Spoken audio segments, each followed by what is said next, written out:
In papers before the SCA, Zuma contends that charges against him were leveled in his capacity as a public office bearer and that it is unfair and discriminatory to withhold state legal funds for his legal battle. The criminal charges against him include racketeering, corruption, money laundering and 12 charges of fraud. The charges emanate from the country's procurement of arms in the 1990s. Zuma is alleged to have received bribes in return for providing political protection to one of the winning bidders, French company Thales. The criminal case has now cost the state more than 16 million rand. Zuma takes issue with the delay of the DA and EFF in initiating the review application.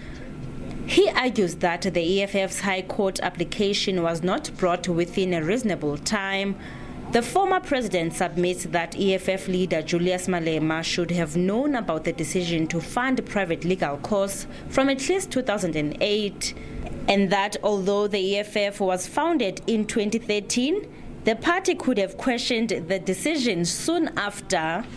The EFF retorted, saying Zuma had manipulated the system relating to his legal fees. The former president actually relies on Section 3 of the Attorneys Act, which allows him to be assisted with legal costs like any other state employee where they incurring those costs while in office.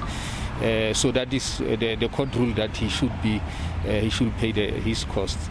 Now, what the court here will look at is what are the provisions of Section 3, which clearly states that a person should be covered with the cost. The High Court declared that the state was not liable for the legal costs incurred by Zuma in his criminal prosecution. The court also set aside the decision by the presidency and the state attorney for the state to cover those costs. There is legal basis for the opposition of request by President Zuma to have his legal costs funded by the state, and there are quite solid grounds in opposing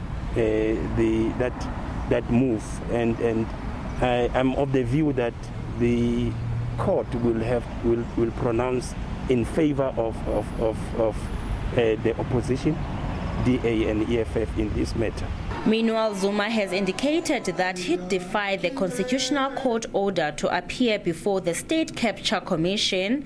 Analysts say the meeting between EFF leader Julius Malema and Zuma is strategic. It may be the same now in their waging their attack against the current president, They may want to work their relations with Zuma for purpose of whatever support, if they may need to support somewhere, or it may purely be because they want to talk about the current legal issues that of Zuma's reaction on the Constitutional Court decision. It may be a variety of issues, but it may not have any bearing in the current case before court. Meanwhile, Zuma has denied using sterling tactics to avoid criminal prosecution. The SCA matter will be heard in March. Aphumelele Mdlalane, SABC News, Bloemfontein.